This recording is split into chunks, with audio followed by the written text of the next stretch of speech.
And welcome to Falcon Fever. I'm Dorothy Sherman. We have a lot to cover on today's show, so let's get right to it, starting with baseball. The Falcon winning streak continues as the team captures another win in a doubleheader against Kentucky Western College 0-8, with senior Ryan Norman leading the way for the Falcons, collecting 5 hits, 4 RBIs, and 4 runs over the 2 games. The winning streak, however, was short-lived with a loss to number 10 North Georgia 16-9.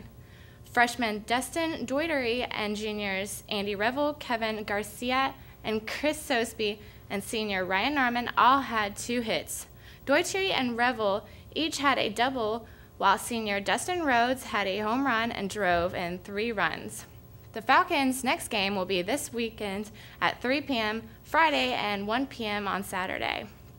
As for basketball, the men's team fell short of a victory, and the University of West Florida pushed out a small win of 67-64. The Falcons were led by junior Nate Flowers and senior Terrell Humphrey with 17 and 16 points respectively.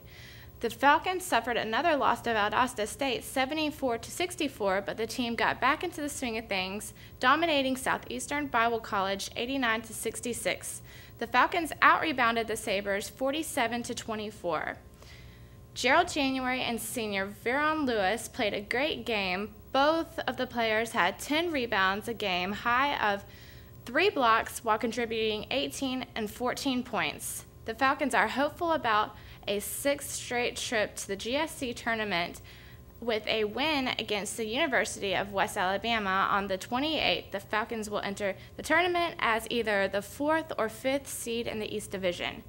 Moving on to women's basketball, the team picked up a big win over the University of West Florida, 57-47. The Falcons are now in sole possession of 4th place in the GSC East Division. The team was led by junior Alicia Lewis with a game high of 34 points for her 4th 20-plus points performance in the last 5 games. On the other hand, the Falcons struggled in a game against Valdosta State, ending in a loss of 63-38. The Falcons will host the University of West Alabama February 28th at 5:30 p.m. Our women's golf team recently got some tournament play. Sophomore Emily Gibson tied for first in the gold division of the Ann Rhodes Shootout hosted by Birmingham Southern College. As a team, the Falcons finished 4th. The next tournament will be March 16th and 17th at Samford University.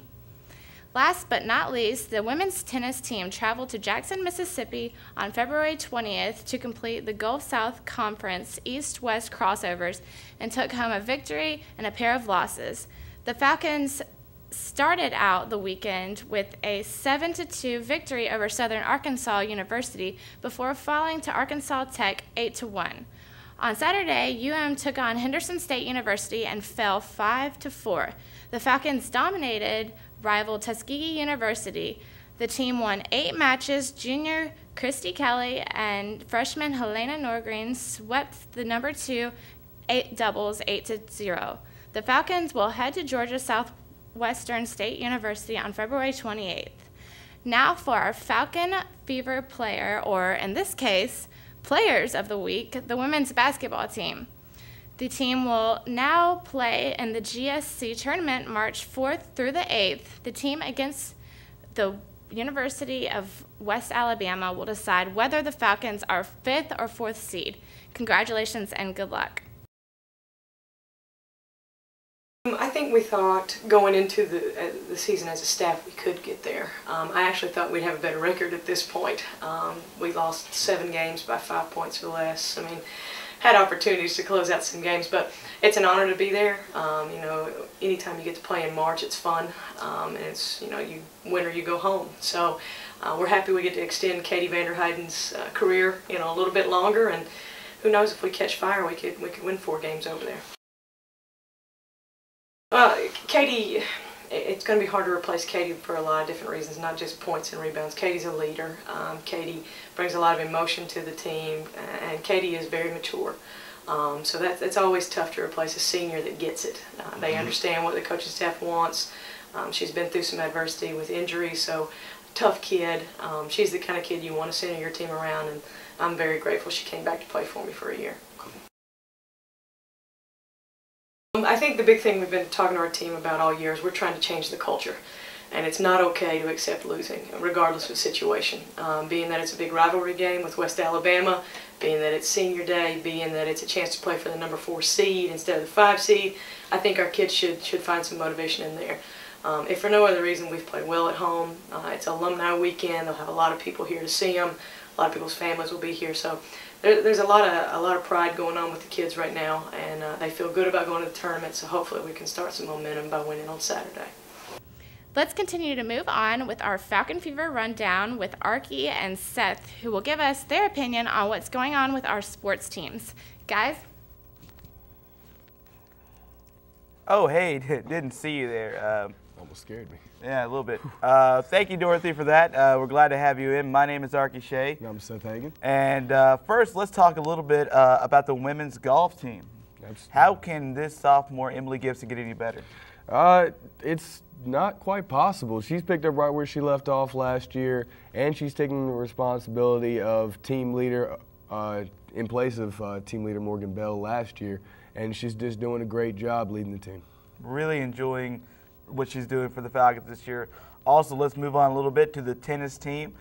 Christy Kelly and Nora Green were able to help in the doubles. The Falcons had a little bit of a rough go with it at the Gulf South Conference crossovers, but they were able to get a victory out of that. The GSC crossovers gave them exactly what they needed, which was like just a really good challenge, and it proved that it definitely helped them. They came back and took it to Tuskegee 8-1. Falcon baseball team now 11-5-1 of the season, have won 5 in a row before Wednesday night, falling to the 10th ranked team in North Georgia College. It's fell 16-9, but they led in that game, and the bats are really coming alive for these guys. Absolutely. See, the thing about the Montevallo baseball team that I love is they're consistent. They're always consistent. They're always competing. And at 11-5-1, it's just a great non-conference start to the season in the conference play here in a couple weeks. And they really look confident, and Coach Sharnigan is really lucky to have them. And you really got to like John Michael Carraway coming out of the pen for a pitcher, and Ryan Norman, who's really hot. Only hit .333 yesterday and a 2 for 6, but you can't really expect him to hit .515 the whole season. No. All right, now let's talk a little bit about our men's basketball team going up against West Alabama this weekend. Got a nice non-conference win over Southeastern Bible. Now have a chance to clinch a Gulf South Conference berth with a win. Absolutely. They're heading into the playoffs here, and they have to take this win, or just this game against West Alabama this Saturday, very seriously. It's a rivalry game. It's the senior game.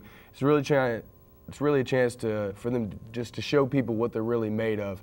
Pick up just some great momentum heading into the playoffs. And I'm sure Coach Danny Young's taking this game very seriously, as are all the players. They have to win. If they win, they're in. If they lose, they need help to get in. Also, finally now, let's talk about our women's basketball team. Clinched a Gulf South Conference championship berth. They will play in the championships for the first time in 3 years. Coach Brittany Azell, talk a little bit about what she's done this year. Well, it's just her first year, but for the first time in 3 years, and that's since my freshman year, the women's basketball team are going to the playoffs, and they couldn't be happier. I talked to Coach Azell earlier today about what it's really going to take to keep the team focused, and you know, she's just really proud of the team and how they bought into her philosophy and just how they're not going soft. They're always competing. They've lost 7 games this year by 5 points or less, so they're always in it, and it really, you know, gives them a good outlook heading into the playoffs.